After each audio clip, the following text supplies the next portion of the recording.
in the year of my birth, 1983, I'm aging myself, no, I'm just kidding. A new musical by Alan J. Lerner and Charles Strouse opened at the Minskoff Theater.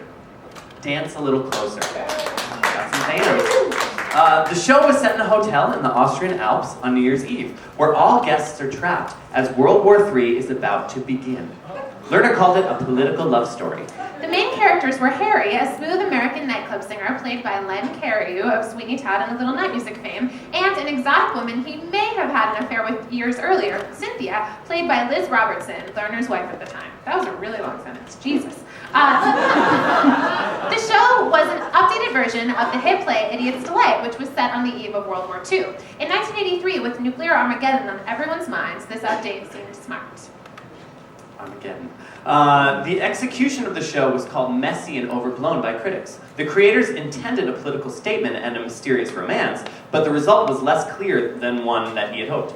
Dance a Little Closer closed on opening night, May 11th, 1983. It was the most recent new musical to close after one performance until Glory Days 25 years later, almost exactly to the day. How crazy is that? I didn't realize that until I looked it up, 25 years later. That was some things you could see at the time. You can see all the choices you had, so rough. It was rough. There's a lot of good shows. Dance a Little Closer is credited by many as having the first serious gay love song on Broadway. As Frank Rich said, among the hotel guests are a caricatured homosexual couple who do a gratuitous ice skating number in Act 1.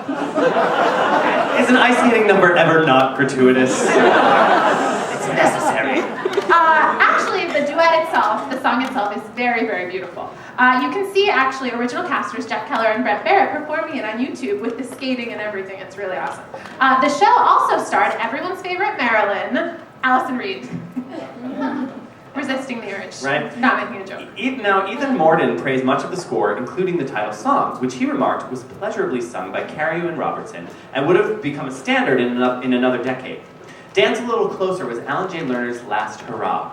The man who gave the world My Fair Lady and Camelot ended his career with an opening and closing night. In fact, of the 7 musicals Lerner did on Broadway after Camelot, the only one to make back its money was Coco. I thought about having Nick Rouleau jump out and yell fiasco there with his mustache, but... Coco. Dance a Little Closer had some bad word of mouth during previews. Some nicknamed the show Close a Little Faster. Terrible. And the day before opening, the opening night party to which 500 people had been invited was canceled. That is crazy. Like, seriously? Even if it's gonna close, you still want to have the party. The musical that Lerner and Strouse set out to write was passionate and meaningful, a statement for disarmament at a time when everyone thought that war was inevitable. Here to share a story and a song from Dance a Little Closer, Len Cariou.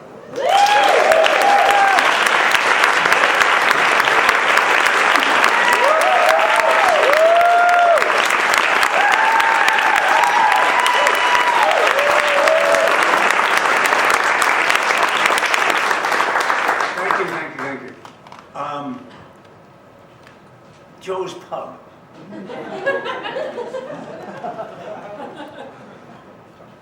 It's named in honor, of course, Joe Papp. He and I were friends, but I never worked here.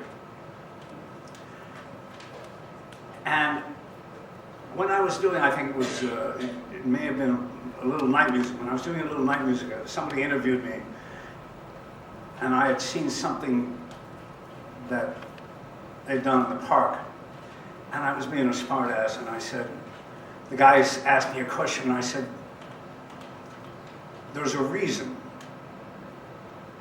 they don't charge you for seeing things in Central Park, Shakespeare in the Park. So that may have had something to do with him not hiring me.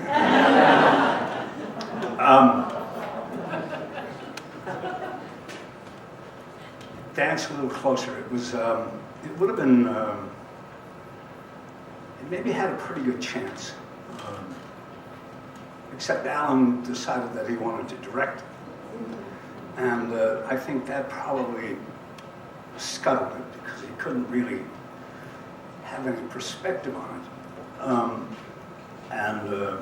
Finally we got somebody else to come in to try and salvage it, but it was just a little too late, I'm afraid. Liz Robertson, you mentioned Liz, I think, didn't you, in your introduction? Liz Robertson played the lead opposite me, and she was Mrs. Alan J. Lerner, the ninth. And the song I'm going to sing is called There's Always One You Can't Forget. Which seems a little ironic to me. AJ was a wonderful man. He was a bit of a fatalist, but he was a wonderful character, and I was proud to know him. Charlie Strouse wrote this beautiful melody. Let's sing it.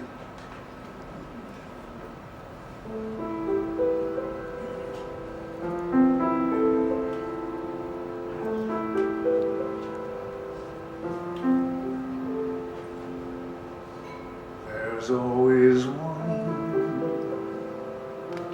you can't forget.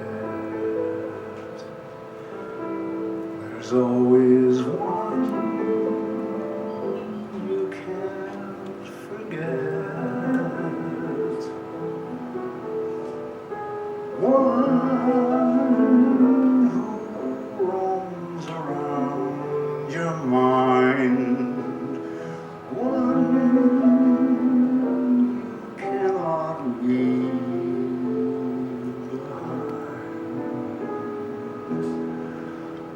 other smiles seem painted on. Other nights are here and gone. Other loves become a blur in other arms.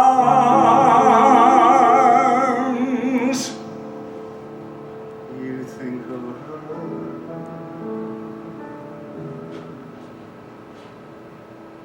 Across a room, along the street, you always hope perhaps you'll meet. Why